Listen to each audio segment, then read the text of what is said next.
A few weeks had passed. David was still taunting me, and I knew I had to tell someone about it.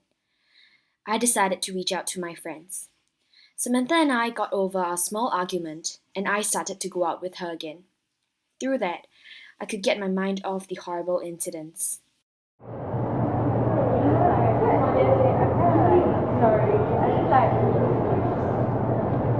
you okay?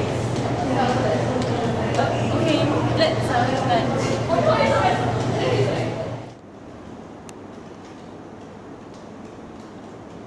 I need water.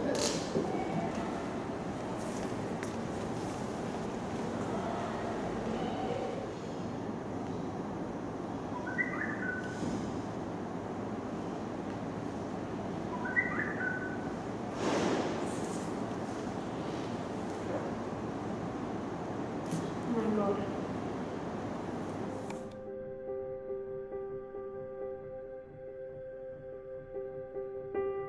One day, Samantha approached me. She told me she had a feeling something bad was going on and that she was worried about me. Even though I didn't open up at first, she insisted and brought me to an empty classroom to talk. She was my best friend, and I knew she meant well. I wanted to explain everything that was happening, but I broke down before I could tell her anything. She told me counseling would make me feel better. I felt so desperate, and I didn't know what else to do, so I agreed.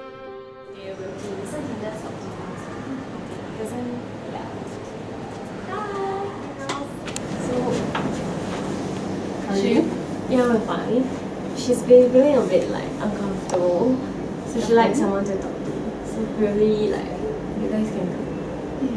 Yeah, sure. Okay, I have free time now. Do you want to come in together or do you want to just... I'm not very. Okay, so I'll just like stay here and wait for you. Okay, don't worry. Yeah, okay, sure. Come on in.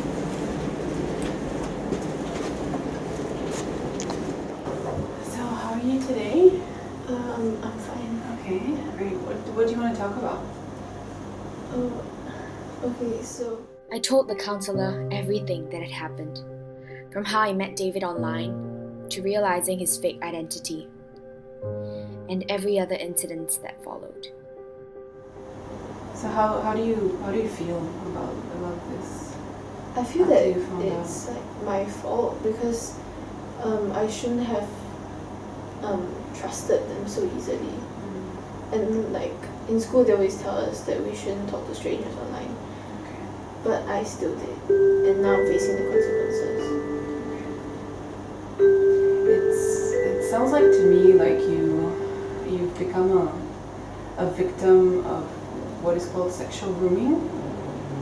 That maybe there was a person who you met online who was specifically trying to take advantage of you by pretending that person is your friend. Yeah, in order to subsequently have a relationship with you, which is of a different kind. I can see that you've realized that you've played a part in it by trusting that person, and I can clearly see that you know that should not have been done.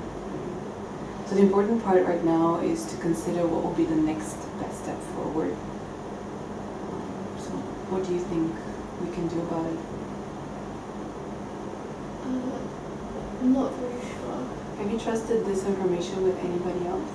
With No, I friends? wasn't very comfortable. Okay. Do your friends know about it? I think Samantha knows something is wrong. That's why she brought me here. Is Samantha your close friend? Yeah, she's Somebody that you can trust? Okay.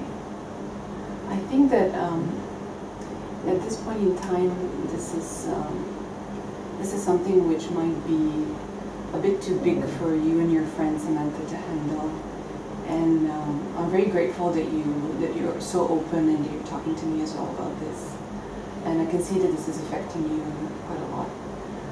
So I'm just thinking, is there another adult in your life who you're ready to share this information with so you can get the best possible support? I think my mother. Your mother, Yeah. okay.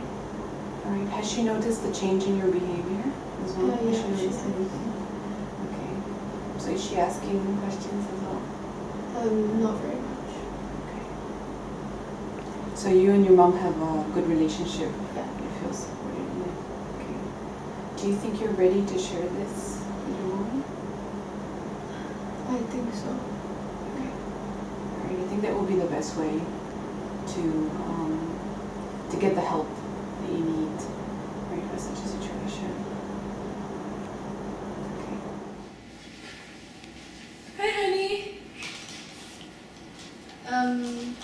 Are you okay? Mom, I have something to tell you. My mother contacted the police and reported the whole incident. David was convicted of sexual grooming of a minor and is serving his sentence in prison. And if there's one thing I've learned, there will always be people like him around. And us as users of the internet have to take precaution. This harrowing experience will constantly remind me to be more careful, to be more vigilant, and to be more discerning, especially online.